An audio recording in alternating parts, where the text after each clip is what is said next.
कोकणातील प्रत्येक अपडेट जाणून घेण्यासाठी आजच माझे कोकणच्या सोशल मीडिया प्लॅटफॉर्मला लाईक, फॉलो आणि सबस्क्राईब करा. नमस्कार, मी प्रणाली भोसले. माझे कोकणच्या प्राईम टाइम बुलेटिनमध्ये आपल्या सर्वांचं मनपूर्वक स्वागत करते. बुलेटिनला सुरुवात करण्याआधी पाहूयात हेडलाईन्स. राज्यात 40,000 कोटींचे आर्थिक फ्रॉड, मात्र कोकणात आर्थिक गुन्हे कमी. गृहराज्यमंत्री योगेश कदम यांची माहिती. पेण शहरातील इलेक्ट्रॉनिक्स शोरूममधून ग्राहकांची फसवणूक झाल्याचा आरोप. आरसी कंपनी फरार असल्याचा शिवसेनेचा दावा. 24 तासात सेवा देण्याचा ठाकूर यांचा इशारा. चिपळूण आगारात 5 नवीन बस दाखल. आमदार निकम यांच्या प्रयत्नांना यश. आमदार शेखर निकम आणि भाजप जिल्हाध्यक्ष प्रशांत यादव यांच्या हस्ते बसचा शुभारंभ.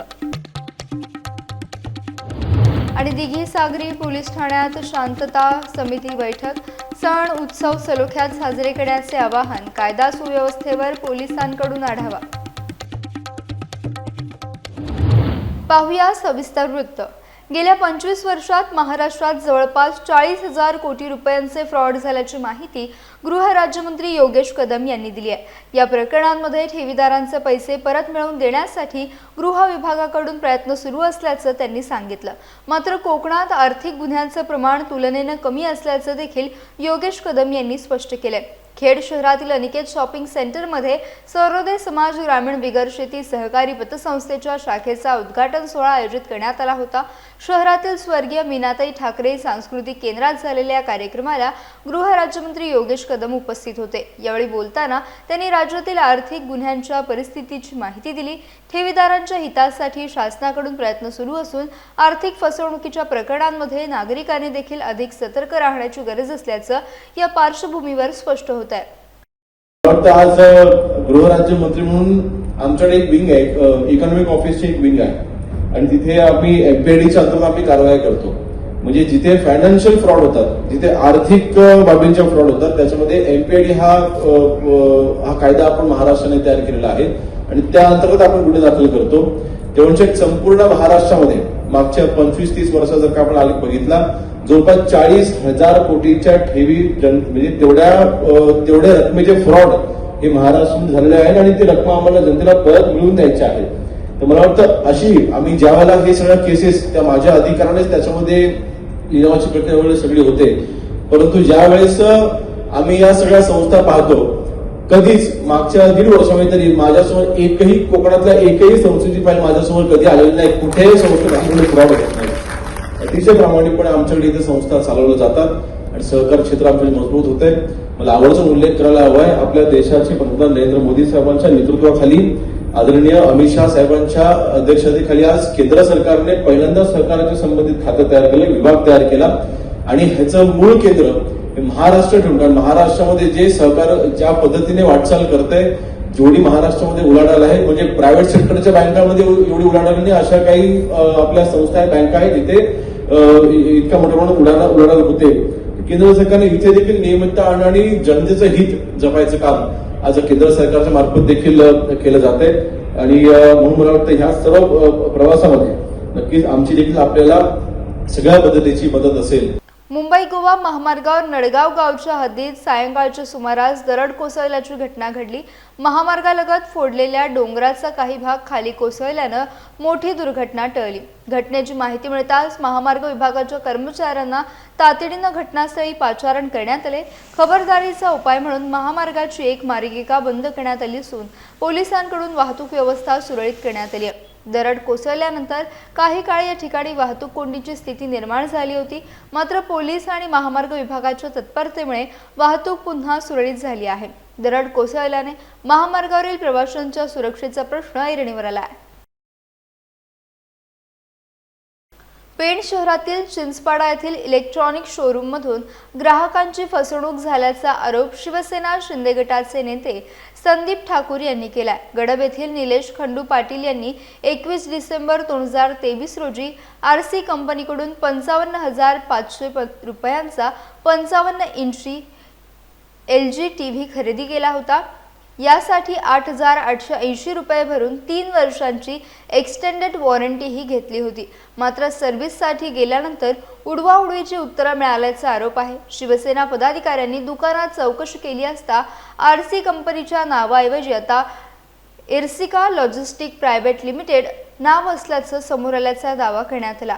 आरसी कंपनीचा मालक वर्मा फरार असून अनेक ग्राहकांचे पैसे घेऊन गेल्याचा आरोपही करण्यात आलाय.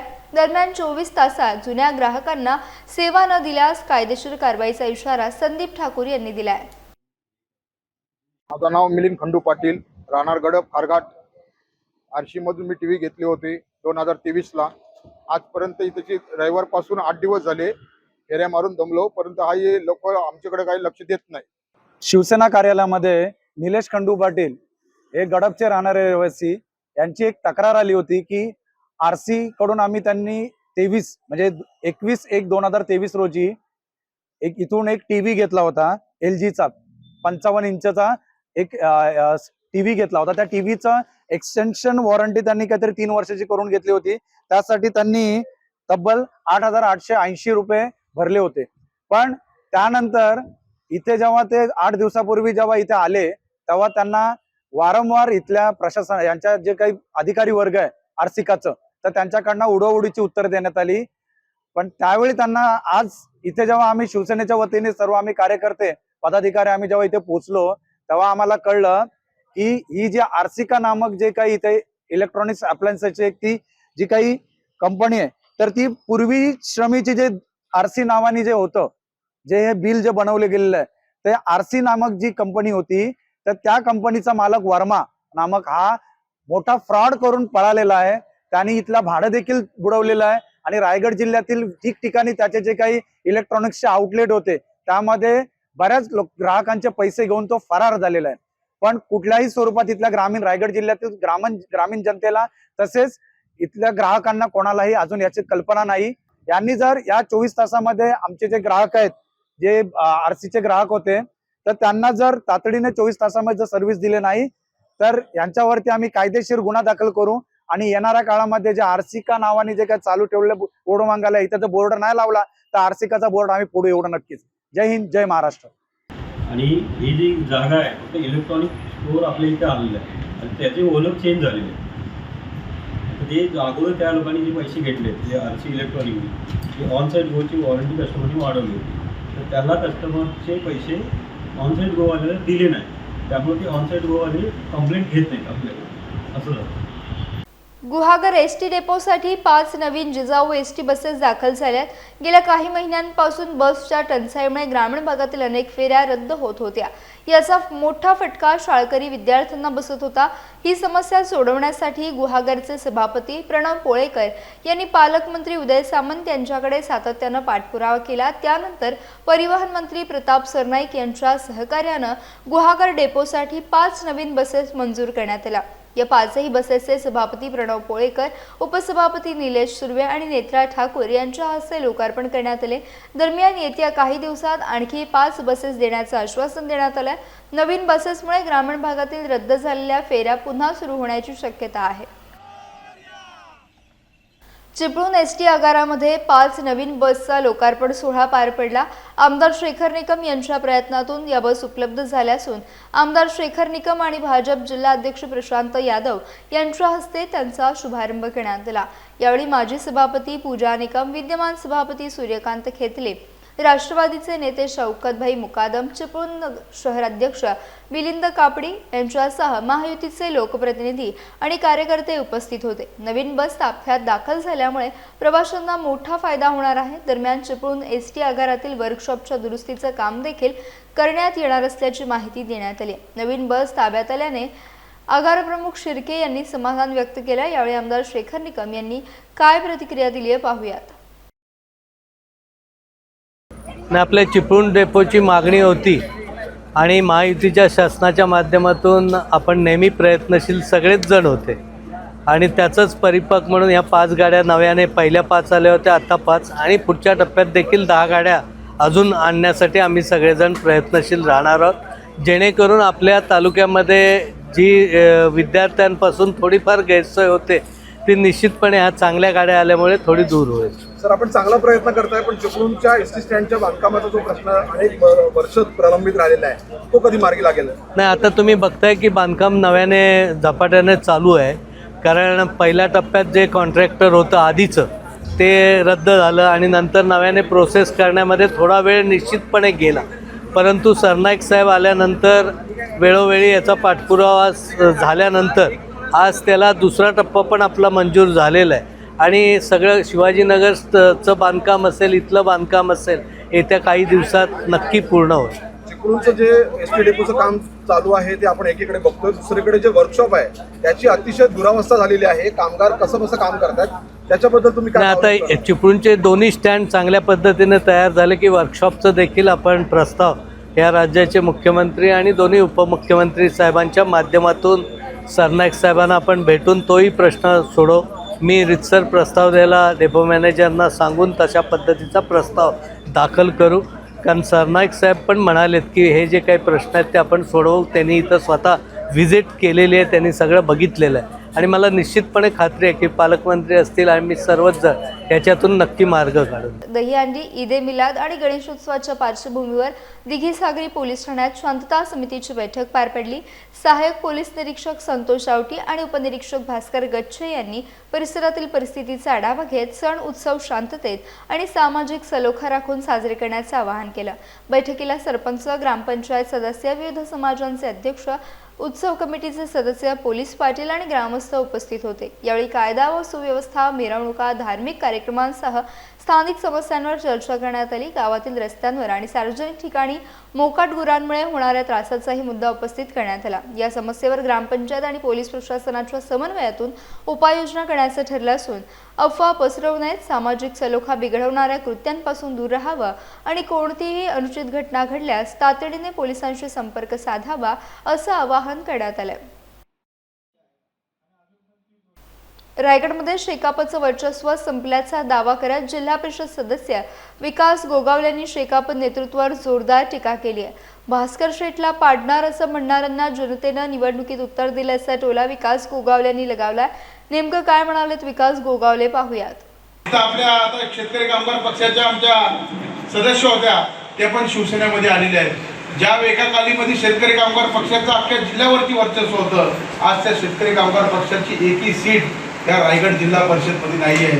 ह्याच्यापेक्षा शोकांतिका काय असू शकते की का नाही आहे? कारण त्यांच्या नेतृत्वाने त्या ठिकाणी आत्मचिंतन गरजेचं आहे.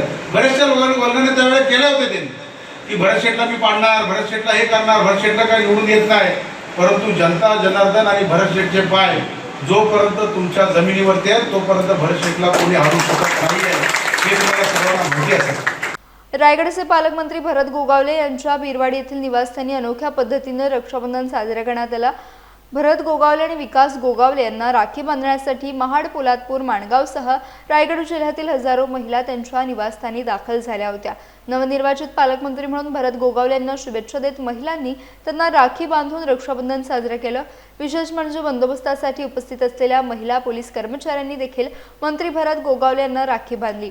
यावेळी मतदारसंघासह जिल्ह्याच्या विविध भागातून आलेल्या महिलांची मोठी गर्दी झाली होती. हजारो महिलांनी राखी बांधत भरत गोगावले यांच्या प्रति आपुलकी व्यक्त केली. त्यामुळे बिरवाडी येथील गोगावले यांच्या निवासस्थानी रक्षाबंधनाचा हा सोहळा चर्चेचा विषय ठरला. लांजा तालुक्यातील झापडे गावचे रहिवासी संदेश सुदेश पन्हळेकर यांच्या प्रामाणिकपणाचं दर्शन घडलंय. लांजा शहरातील गजबजलेल्या बाजारपेठेत लक्ष्मी बेकरीजवळ त्यांना एक पाकिट सापडलं. या पाकिटात ओळखपत्रासह 6,600 रुपयांची रोख रक्कम होती. संदेश पन्हळेकर यांनी कोणताही विलंब न करता हे पाकिट लांजा पोलीस ठाण्यात जमा केलं. पाकिटातील ओळखपत्र आणि इतर पुराव्यांच्या आधारे आनंदगाव पन्हळे येथील एकनाथ मसणे यांच्याशी संपर्क साधण्यात आला. त्यानंतर संदेश पन्हळेकर यांनी सापडलेलं पाकिट एकनाथ मसणे यांना परत केलं. त्यांच्या प्रामाणिकपणाचं पोलीस विभागाकडून पुष्पगुच्छ देऊन अभिनंदन करण्यात आलं. यावेळी उपनिरीक्षक देवकन्या मैंदाड, पोलीस उपनिरीक्षक संदीप साळुंखे आणि महिला पोलीस नयना परब उपस्थित होत्या. यासह बुलेटिनमध्ये वेळ झाली. इथेच थांबण्याची भेटूयात नवीन बुलेटिनसह. तोपर्यंत तुम्ही कुठेही जाऊ नका. पाहत राहा फक्त माझे कोकण.